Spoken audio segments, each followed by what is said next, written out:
नमस्कार दोस्तों, हमारे YouTube चैनल में आपका स्वागत है। दोस्तों आज की इस वीडियो में हम बात करेंगे कि फ़ेक जॉब को कैसे आइडेंटिफाई करें, यानी कि फ़ेक जॉब को कैसे पहचानें। उसके लिए दोस्तों मैं आपको 6 टिप्स बताने वाला हूं, जिसके ज़रिए जो है फ़ेक जॉब को आप पहचान सकते हो। इसके अलावा दोस्तों आप 4 और टिप्स मैं आपको बताऊँगा, जिससे अपने आप को प्रोटेक्ट कर सकते हो फ़ेक जॉब से। तो देखिए, फ़ेक जॉब के बारे में मैंने ऑलरेडी हमारे जो चैनल है इम्प्लीमेंट गुरुजी, वहाँ पर बहुत सारे कंपनी के बारे में बताया है, जो कि फ़ेक जो है ऑफ़र लेटर वगैरह प्रोवाइड करते हैं। ठीक है, अलग अलग कंपनी की। इससे पहले आपको बताया था कि जो है टाटा की तरफ से मेनली मैंने आजकल देखा हूँ कि टाटा की तरफ से फेक जॉब ऑफर हो रहा है। टाटा की तरफ से नहीं है, कोई थर्ड पार्टी कंसल्टेंसी है, उनके द्वारा जो है ये फेक जॉब ऑफर हो रहा है। जैसे आपका मेल आता है या व्हाट्सअप में आपका मैसेज आता है, तो मैं उसका रिप्लाई तो मैं कर देता हूँ, जैसे आपने देखा है। तो मैंने क्या सोचा कि क्या आप कभी कभी ऐसे होता है कि मैंने व्हाट्सअप का रिप्लाई या मेल का रिप्लाई नहीं दे पाता हूँ, तब तक आपसे जो है हज़ारों रुपये लूट लेते हैं। तो इस वीडियो को जरूर देखिए। मैं जो चेक करता हूँ कि ये जो जॉब फेक है या रियल है, आप भी घर बैठे उसी तरह से चेक कीजिए, आपको पता चल जाएगा। तो तुरंत उस कंपनी को आप रिप्लाई कर सकते हो। ठीक है, तो चलिए दोस्तों इसके बारे में आगे डिटेल जानकारी देते हैं। लेकिन आगे बढ़ने से पहले आपसे रिक्वेस्ट करता हूँ कि यदि हमारे चैनल को सब्सक्राइब नहीं किया तो सब्सक्राइब कर लीजिएगा, साथ साथ बेल आइकन भी प्रेस कीजिए, ताकि आगे आने वाले जितने भी जॉब नोटिफिकेशन हो सबसे पहले आप तक मिले। सबसे पहली बात है दोस्तों कि पैसा पूछना है। तो आप जो भी कंपनी अगर आपको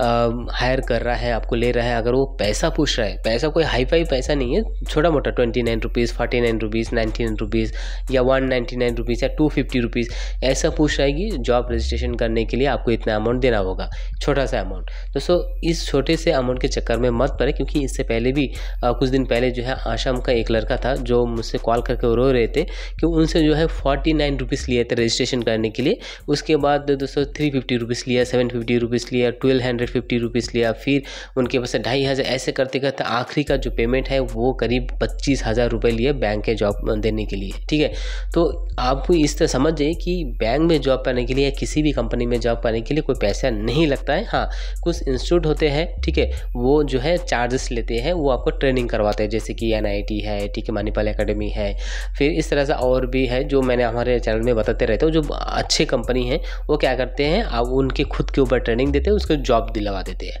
ठीक है, तो आप पहले वेरीफाई कर लीजिए, उसके बाद जाके आप इस तरह का कदम आप उठाइए। सेकेंड थिंग मैं आपको बताना चाहूँगा कि कोई भी बंदा जो आपको पूछ रहा है कि आपके पास क्रेडिट कार्ड के डिटेल्स शेयर कीजिए या OTP शेयर कीजिए, ठीक है, इस तरह का कोई आधार कार्ड, पैन कार्ड अगर आपको पूछ रहा है तो सबसे पहले मत दीजिए उसको। इस तरह का वो फेक आपको हो सकता है। थर्ड थिंग मैं आपको ये बताना चाहूँगा कि आप देखेंगे जो भी कंपनी रहेगा उसका जो ऑफर लेटर वगैरह रहेगा या मेल रहेगा, वो बहुत ही प्रोफेशनल तरीके से लिखा हुआ रहता है।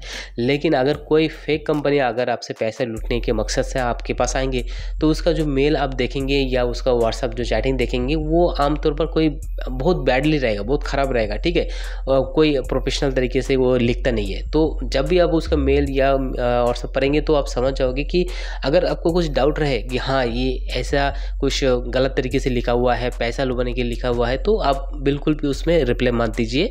क्योंकि वो जो रिप्लाई, वो जो मैसेज आपको करेंगे, वो ऑफ़र करेंगे कि आपको जो है हमारी कंपनी में एक छोटे से काम के लिए आपको बड़े से पैसा, जैसे डाटा एंट्री जॉब के लिए 10 या 12,000 कोई भी कंपनी देने के लिए तैयार हो जाते हैं, लेकिन उसी काम के लिए आपको 20,000 25,000 रुपये आपको जो है ऑफ़र करेंगे। तो आप समझ जाइए कि हाँ ये इस तरह का जॉब के लिए आपको इतना अमाउंट नहीं होना चाहिए। लेकिन आपको मन में कोई डाउट है कि अगर कुछ छोटे छोटे काम के लिए इतने बड़े बड़े अमाउंट दे रहे हैं, तो कहीं ना कहीं इसमें घोफला हो सकता है। इसलिए आपको जो है इस तरह से काम से आपको जो है बचना चाहिए। इसके अलावा आप देखेंगे, जैसे मैंने रिसेंटली भी देखा हो कि बड़े कंपनी के नाम से, जैसे टाटा कंपनी के नाम से उन लोग ऑफ़र कर रहे, खुद ऑफ़र लेटर तैयार करके आपको जो है मेल पे या व्हाट्सएप में भेज रहे। तो आप इस पर मत जाइए। कोई भी कंपनी ऑफ़र लेटर तब जो है आपको सिलेक्ट कर तब देता है जब फेस टू फेस इंटरव्यू होता है या ऑनलाइन पे, वेबएक्स पे, जूम पे इंटरव्यू होता है, सिलेक्ट होते हो, तब जाके कंपनी आपको ऑफर लेटर प्रोवाइड करता है। ज़्यादातर केस में जो है ये offer letter face to face interview होने के बाद ही देते हैं। ठीक है, क्योंकि अभी कोविड वगैरह कुछ भी नहीं है, तो आपको ज़्यादातर फेस टू फेस इंटरव्यू होने के बाद ही आपका जो अपॉइंटमेंट लेटर हो या ऑफर लेटर हो वही प्रोवाइड करते हैं। आपको घर बैठे किसी ने फ़ोन कर दिया कि मैं आपको ऑफर लेटर रिलीज़ कर रहा हूँ, इसके लिए आपको 1500 रुपये दो, इस तरह से जाल साजों में मत पड़ना। तो दोस्तों ये तो मैं आपको बता दिया कि 6 जो तरीका ही इस तरह से जो है आपको आपके साथ जो है फेक हो सकता है, फेक जॉब के ऑफर लेटर ऐसे हो सकता है, ठीक है। फेक जॉब का आपकी ईमेल आईडी के जरिए या फेक डोमेन के जरिए भी आपको टच कर सकते हैं, तो आप इस तरह से बच के रहिए। अभी मैं आपको बता दूं कि 4 ऐसे चीज़ है जो आप यदि फॉलो करते हो तो आपको जो है फेक जॉब से आप बच सकते हो। वो क्या है? अगर कोई भी कंपनी अगर कोई भी बंदा आपको ऑफर लेटर प्रोवाइड कर रहा है, या चाहे मेल पे कर रहे हो या व्हाट्सअप कर रहे हो, उसका रिस्पॉन्स कभी भी मत कीजिए।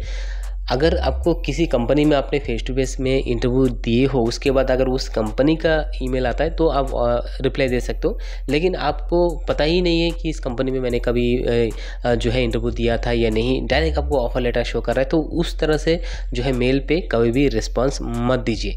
अगर कोई कंपनी आपसे बैंक डिटेल पूछ रहा है, पर्सनल अकाउंट इन्फॉर्मेशन पूछ रहा है, ठीक है, तो आप उस तरह से कंपनी में मत जाइए, ठीक है। अगर कोई भी डिस्कशन ना होता है, डायरेक्ट आपका पर्सनल इन्फॉर्मेशन, पर्सनल आइडेंटिफिकेशन पूछता है, तो बिल्कुल भी मत दीजिए, जस्ट इग्नोर कर दीजिए। इसके साथ साथ दोस्तों, अगर कोई जैसे मैंने बताया था कि पैसा अगर कोई कंपनी अगर पहली अगर जॉब डिटेल बताने से पहले अगर पैसा पूछता है, ठीक है, अगर जॉब क्या है, मैंने देखा है कि एक बंदे को जो है बैंक में नौकरी लगाया है और उसको नौकरी में जॉब डिटेल्स क्या है वो भी नहीं पता है, क्या डेजिग्नेशन उसको दिया वो भी नहीं पता है, ठीक है। डायरेक्ट उसको जॉब दिला देंगे कि आपको जो है 25,000 का सैलरी है, आप डायरेक्ट बैंक में आकर काम कर लो। आपको रजिस्ट्रेशन करने के लिए और ID कार्ड के लिए, ऑफर लेटर रिलीज करने के लिए, बैंक अकाउंट बनाने के लिए आपको जो है बाद में और 3,500 रुपये आपको देना पड़ेगा। आप ये पैसा दे दो, आपको मिल जाएगा। घर बैठे जॉब नहीं मिलता है दोस्तों, उसके लिए आपको इंटरव्यू देना होता है, फेस टू फेस इंटरव्यू देना है, ठीक है। बहुत कुछ आप समझ जाएंगे। इससे पहले जैसे थिंग्स मैंने आपको बताया था उसको आप जो फॉलो जरूर कीजिए। अगर कोई कंपनी, नेक्स्ट जो 4 थिंग मैं आपको बताना चाह रहा हूँ, 4th नंबर है, अगर कोई कंपनी आपको टच कर रहा है तो उसको जस्ट गूगल कर दीजिए कि ये कंपनी के बारे में रिव्यू देख लीजिए। अगर रिव्यू में कहाँ भी फेक है, ये है वो है, देखने के बाद अपने आपको जो है उसको बताइए कि हाँ ये फेक हो सकता है या नहीं। अगर आपको लगता है कि वो फेक है तो बिल्कुल भी उस कंपनी में टचअप मत कीजिएगा। तो यही है दोस्तों 6 थिंग्स मैंने ऑलरेडी आपको बता दिया। 4 थिंग्स आपको प्रोटेक्ट करने के लिए मैं आपको बता दिया, फॉलो जरूर कर लीजिएगा, तो आपके लिए ही बेहतर होगा। तो फिलहाल दोस्तों वीडियो में इतना ही। अगर वीडियो पसंद है तो लाइक, शेयर और सब्सक्राइब कीजिएगा। धन्यवाद।